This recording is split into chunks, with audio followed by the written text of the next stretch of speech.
1 minute.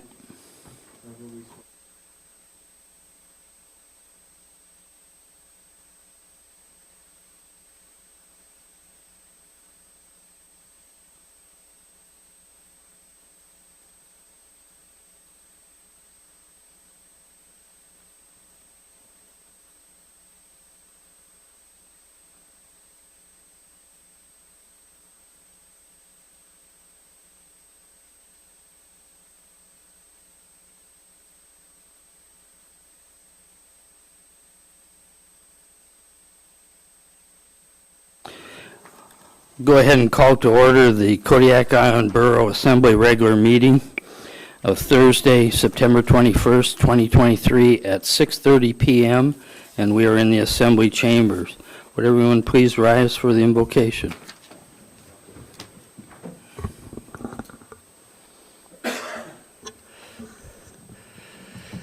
Thank you, Mayor Arndt. Assembly members, join me, please. Gracious Heavenly Father, we have much to be thankful for. We are surrounded by beauty of the island. Thank you for sharing these blessings with us. And just now, we lift up our mayor, our assembly members, our staff. Father, we ask us an extended blessing upon the men and women who serve on the boards and committees that support them and the work that is completed. Father, just now, we ask your blessing upon tonight's agenda items and the efforts put behind them. Thank you, Father, in Jesus' sacred name. We pray, amen. Pledge allegiance to the flag of the United States of America and to the republic for which it stands, one nation, under God, indivisible, with liberty and justice for all. Okay. We are gathered on the traditional homeland of the Supiaq-Aluptic people, and we acknowledge the 10 tribes of the Kodiak-Aluptic region. We recognize the Aluptic culture that enriches our community to this day. Roll call, please. Mr. Delgado. Here. Mr. Griffin. Here. Mr. Ledoux. Mr. Sharrett. Here. Mr. Smiley. Here. Mr. Smith. Here.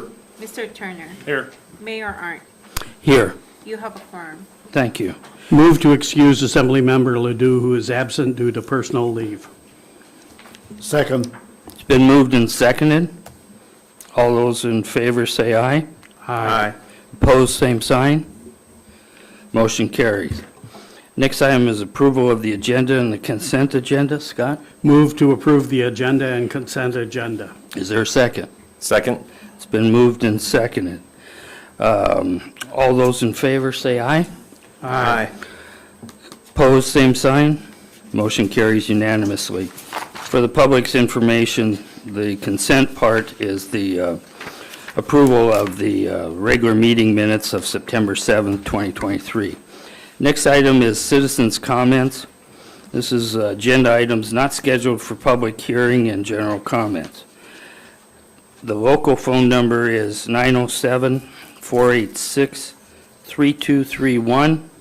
The toll-free number is 1-855-492-9202. Please come up to the microphone, sign in, and state your name for the record. Turn on the microphone before speaking. Address all remarks to the assembly as a body and not to any member thereof. If calling in, turn off any listening devices to prevent feedback. Any citizens' comments at this time, please?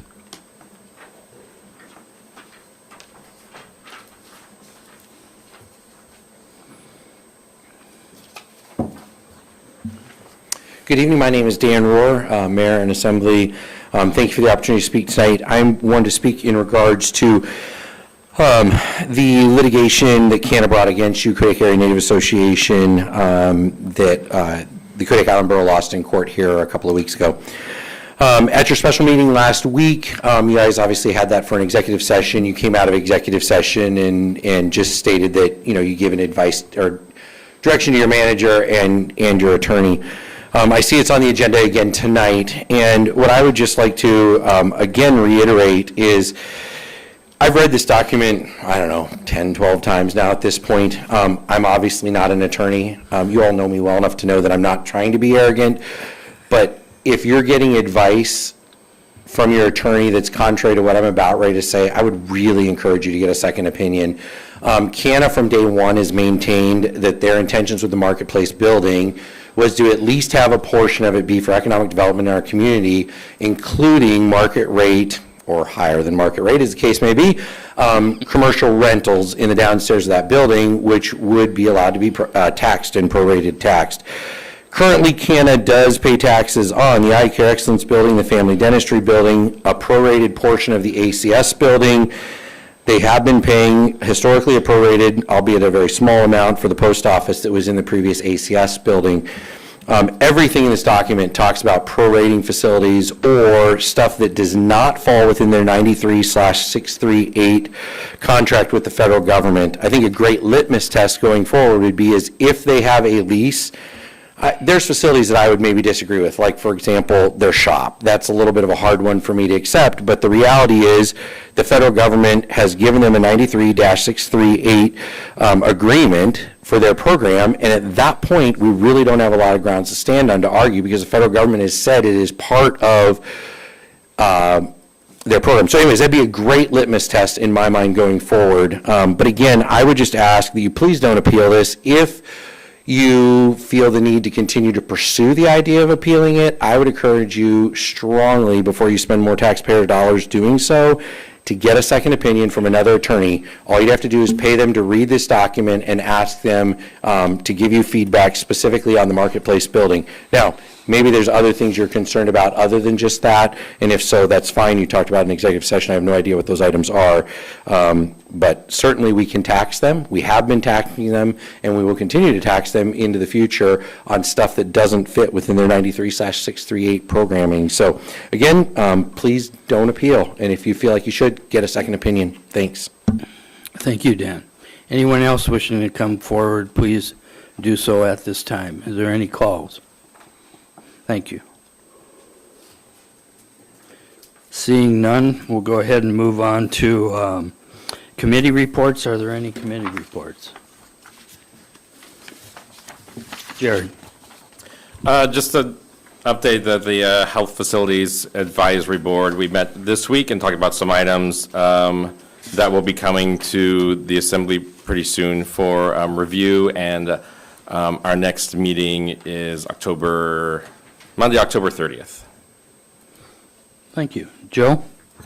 I don't have a committee report, but I've been attending the Rural Leadership Forum. Today was the second day, tomorrow is the last day. There's a lot of good information coming out of there. There have been a couple of assembly members that showed up, and like manager said, she was there as well. One thing I wanted to pass on was the CIP list. The people from the villages are very happy with the procedure this year. I think that they're a lot more satisfied with the way that it was done and the way that things are being done, and we've told them that we're trying to make it even better next year. I was at the Planning and Zoning Committee meeting last night to hear their take on it, and I was impressed with the way that they handle it, and I wish more of the public was there to hear, but that's all I have for now. Thank you. Thank you. Any others? Seeing none, we'll move on. Next item is the Borough Manager's Report. Amy? Good evening, Mr. Mayor and Assembly members. Over the past, since last week, I have attended 2 interviews for the IT Director position. Staff met this afternoon to discuss the 2 candidates, and it says that we're going to make a job offer soon, but we actually made a job offer this afternoon, so it went really fast. Our biggest problem was deciding which of the qualified candidates to offer a job to, both locals, and we're very excited about that. Our state lobbyist, Mark Hickey, is planning on being at the work session on October 26th. The focus will be the CIP list. Once again, he's also staying for the 27th if there's issues you'd like to meet with him about.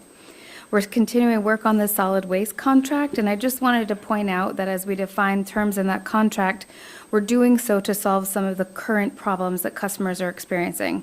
We will be bringing the Second Amendment to work sessions. We actually have it scheduled for 2 work sessions in October because I think it's going to be a lengthy discussion. So I didn't want to have it be 1 work session and then vote on it the next meeting. We have it spread out. And if we don't need that, then we can just bring it to the regular meeting. Jared just told you about the Health Facilities Advisory Board. I attended the Rural Leadership Forum yesterday for a presentation along with our mayor, and Assemblymember Griffin was there. I also invited our Community Development Director and Assessor to attend so that people could put faces with names and know who they were emailing or talking to on the phone when they had questions. As Joe mentioned, we got some really good feedback about how the CIP list progress was this year. And publicly, I just want to thank Bronwyn Curry, because Bronwyn did an exceptional job this year with getting emails out to the villages and asking them for their CIP lists. One change that I did make for the next year is I'm asking village CIP list projects to make it to the borough by July 31st instead of August 31st, just to give it an extra month in planning and zoning in case there's projects that need more information, so we can help them get more projects onto the list and move forward. I attended at least a part of the strategic planning meeting yesterday, and there are board meetings going on for Prince William RCAC today and tomorrow, so I'm attending those as I can. As I mentioned last week, there were some questions that we had about the compensation study, so Megan Christensen and I met with Gallagher this week. They taught us about different methods that the Kodiak Island Borough could use to classify jobs and determine salaries. They gave us a lot of information. That's how my brain is working today. We haven't gotten to process that information yet. And so we will keep you up to date on that. There was nothing striking that I thought, oh my gosh, we need to implement that right away. Again, that's that $7,500 option that we haven't taken yet, that we just went to go learn about. So we haven't committed to that money and won't do so unless we talk to the assembly first. In engineering and facilities, we continue work on the solid waste contract, as I've just mentioned. At the landfill, we have that Volvo excavator that's still having problems, and so we still have a rented excavator from Brecken. At the KFRC, we have more GSA visitors that are going to be here next week, and we have some troubleshooting going on, as we always seem to do over there. But the good part is that the coordination for the final repair of the sewage lift station is right around the corner, so we can be past that project, which is wonderful. We have a lot of progress in the schools. The work has been ordered for the East Roof proposal package and for the North Star roof replacement and skylight replacement / design something new. I just don't want to have everyone think that we're going to put a brand new skylight up there. It looks exactly like the skylights that's there. And then the North Star windows and siding is almost done. We have that hardware that I told you about last week that they didn't have the right stuff on order, so they put the old hardware back on. So we're still working on that. We did make our trips out to Carlick and Larson Bay. If you haven't heard, the school board did vote to make Carlick into a school. That'll be certified by the commissioner on the 29th, and the school is scheduled to start up on October 2nd. So we've been in contact with the school district to find out what needs to be done on our part, and they talked to finance, and we talked to all the moving parts and pieces to see what we could do or what needed to be done to get Carlick made into a school again. Leachate treatment plant, we're still working on it, and we're expecting sometime second or third week of October that we will be able to start up the pre-treatment plant and test that out for the first time. So that's exciting. Bayside Fire Department, the sprinklers have been fixed, and now we just have to fix the drywall from that whole area. Although Jared mentioned the Health and Facilities Advisory Board, I just wanted to also add that we got the 35% drawings for the sterile processing department, and so if anyone is interested in seeing those, I have an extra copy in my office, so they are interesting. And the Borough building, we are very close to having boilers. The Scotts and Alpine Electric have been working very hard this week. We've asked them to have heat by tomorrow, so our fingers are crossed, but no telling yet. In the finance department, the auditors were here and completed their on-site inspection of the audit, and they don't actually write their final report to sometime in October, and we don't actually see that until the first part of December, but all of that progressed how we thought it would. For those of you who pay your property taxes and they're not in your mortgage, the next property tax deadline is October 16th. That'll be the second half payment. If you did not make a half payment at the August 15th deadline, the full payment of taxes will be due on October 16th. If you want to avoid penalties and interest, just get in here before that date. In IT, I mentioned we had interviews, and Paul's last day is scheduled for September 27th, so that's next Wednesday. We're planning on doing something fun for him next week to celebrate his 30 years here at the Borough. I will send you more information about that. If you're able to come, that would be great. In assessing, we're continuing to work on business and nonprofit tax exemptions. The PFD is supposed to get back to us on several exemptions for senior exemptions or disabled veterans, so we're just waiting for those. Applicants have until December 15th to give us information. So if you've got more information and you're waiting on your exemption, please get it in. We are still working in Service District 1. Planning and Zoning had their regular meeting last night. And our new, well, I'm going to quit calling him that, Chris is continuing working on the pro-housing grant. That's going to require some different things than normal grants do because it's a HUD grant. It's going to require a public hearing, which we'll do in October. We've already added it to the agenda, so you'll start seeing that come up in our ads. And that just allows people, if they have questions or comments, and that's not a normal requirement, but it needs to be noticed for 15 days before that, so you'll see that get advertised before that happens. And then the last few pages are just the report from our federal lobbyist, and I will forward that to Nova so she can send that out to you, so you can click on those links if you're interested in any of those topics. That's what the blue underlined stuff is, Mr. Mayor. It's not blue. Scott, questions? Madam Manager, with regard to the village CIPs, are we going to formulate a time schedule for that so that we can evaluate and truth their CIP requests, whether they're financially sound? That's why we build in that extra month, Mr. Smiley, so that we have a better chance of seeing and communicating with them. I think we've improved our process with the remote communities in letting them know that it can't just be the idea for a project. They're supposed to have it thought out a little bit with an accurate price.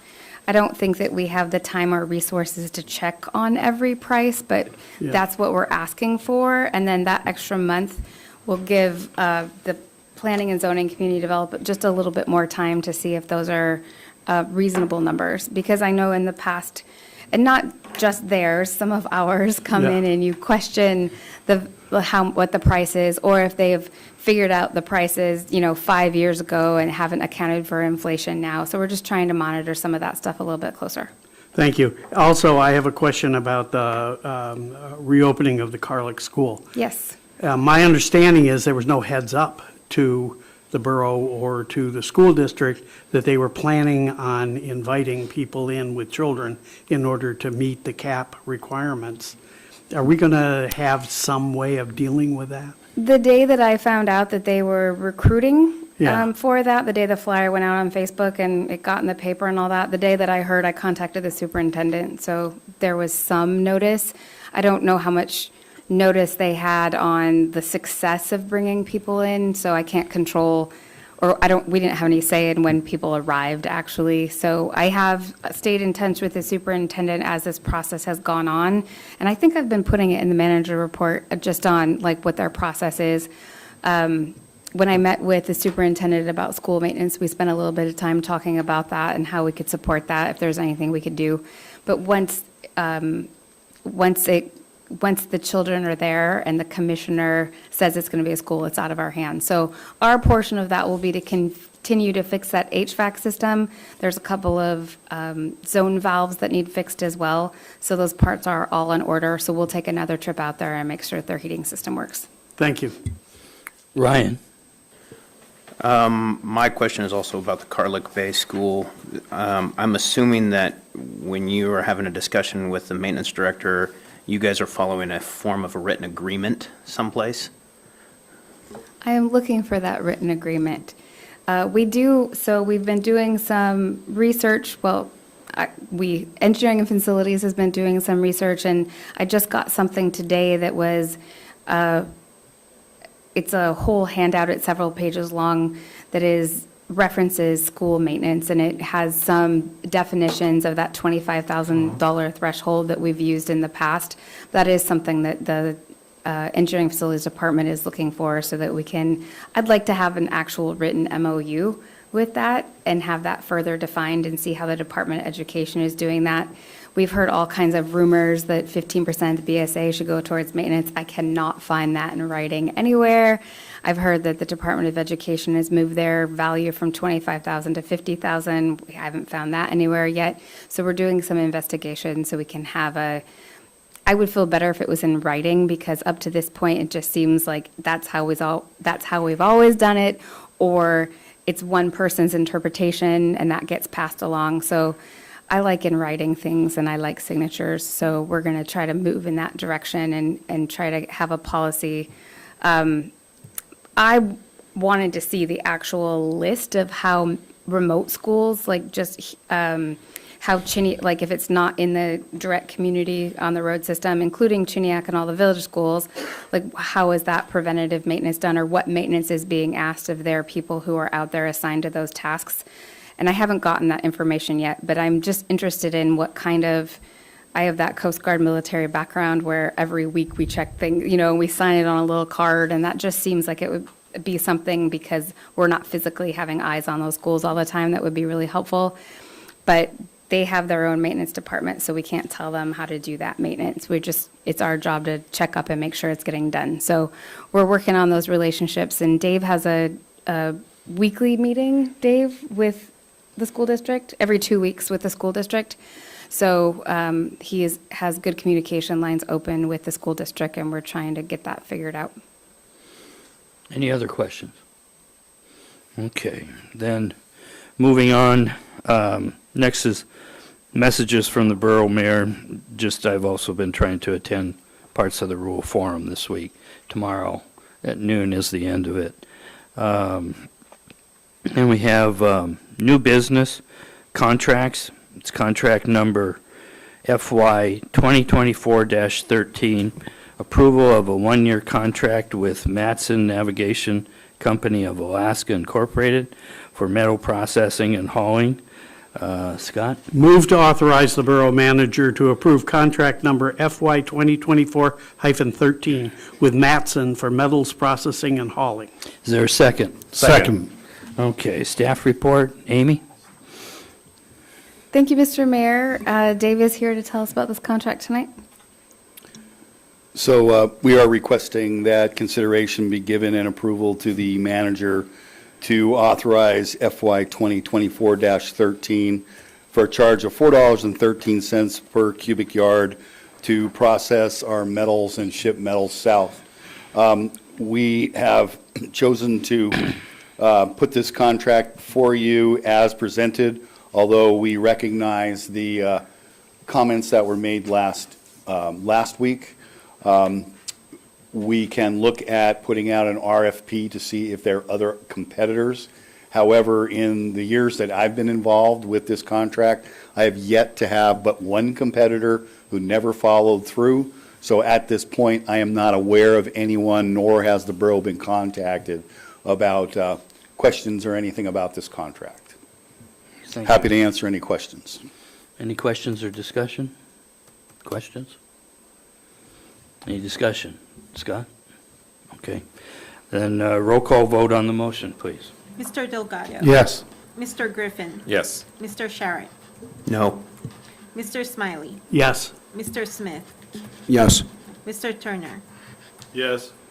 Would anyone like to change their vote? Motion passes. 5 yes, 1 no. Thank you. Next is other items. Approval of the October 3rd, 2023 regular municipal election officials. Scott? Move to appoint the election officials for the upcoming municipal election as listed on the memo submitted by the Borough Clerk. Is there a second? Second. It's been moved and seconded. Staff report, Nova? Thank you, Mr. Mayor and members of the Assembly. Attached to the packet is a list of election workers for you to review and approve for the upcoming regular municipal election. We would like to thank our list of those who have volunteered and who will be devoting long hours on election day. I would also like to point out that we have a couple of youth ambassadors this year, so that's very exciting that our youth are getting involved. Thank you. Thank you. Are there any questions? Any discussion? Roll call vote on the motion, please. Mr. Griffin, Yes. Mr. Sharrett, Yes. Mr. Smiley, Yes. Mr. Smith, Yes. Mr. Turner, Yes. Mr. Delgado. Yes. Would anyone like to change their vote? Motion passes 6-0. Thank you. Next item we have is citizens' comments. This is agenda items not scheduled for a public hearing and general comments. The local number is 907-486-3231, toll-free number 855-492-9202. Please come forward, sign in, and turn the microphone on before speaking, and address all remarks to the assembly as a body and not to any member thereof. If calling in, turn off any listening devices to prevent feedback.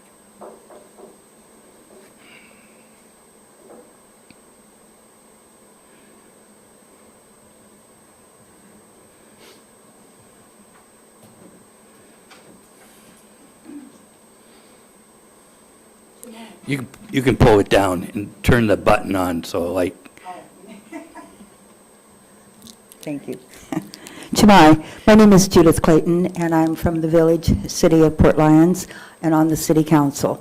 I'm not here to actually give any information. It's just an acknowledgement and appreciation of the attendance and the interest that is shown in our villages and our issues that we have. As a member of the community and having been involved in this for a very, very long period of time, I've been very, very encouraged because of the support that we hear coming from it. So thank you, all of you who participated and have shared that information. Thank you. thank you, Judith. Anyone else wishing to come forward or call in, please do so at this time.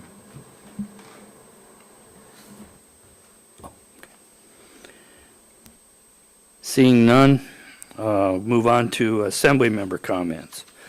Start with Mr. Turner. No comment, thank you. Joe? No comments, thank you. Jared? Just a couple of things. Thanks to the election workers. It's great work.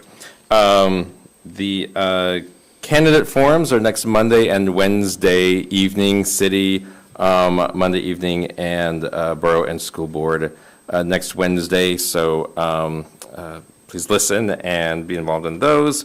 I was at the Rural Forum for some time yesterday and will be there tomorrow. And there were a couple of mentions of the Borough Assembly considering maybe a work session or two in some of the village communities. And I think that's a great idea if we can swing that and make that happen as we look at our budget for next year. And that's it. Thank you. Jeff? No comments this evening. Scott? No comments from me. Ryan? I always have something to say. Go for it. First, I'd like to, again, give a big shout out to Mr. Paul Van Dyke for 30 years. That is amazing, and he will be missed at this facility. You've got some big shoes to fill there. Second, I had a very encouraging meeting with Mr. Conrad, and I really appreciated that communication channel that we were able to ascertain there.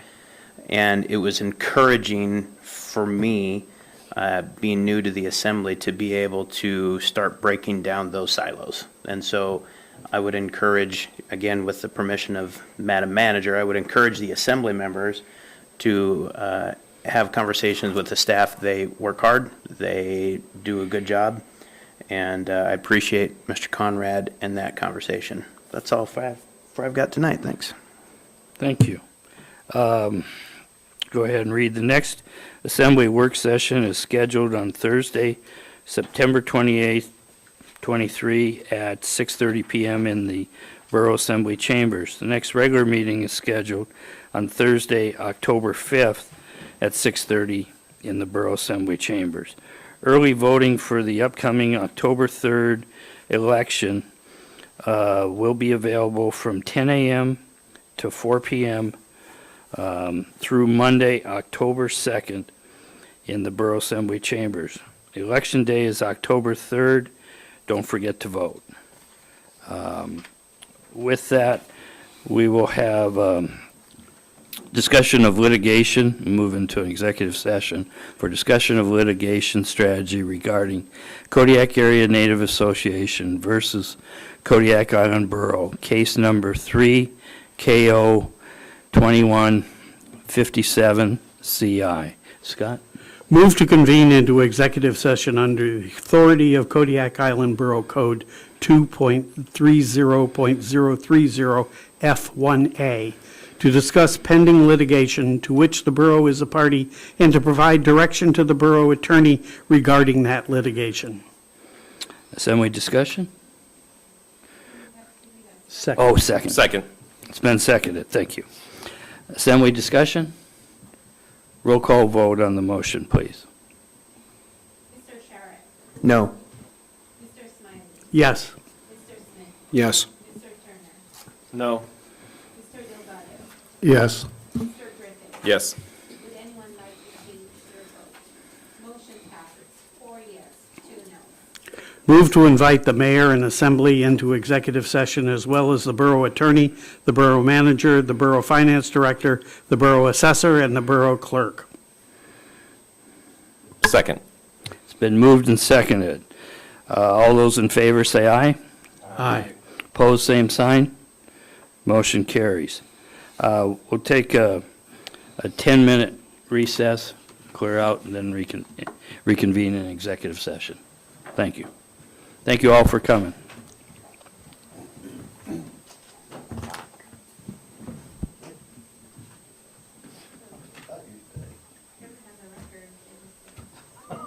You can quote me.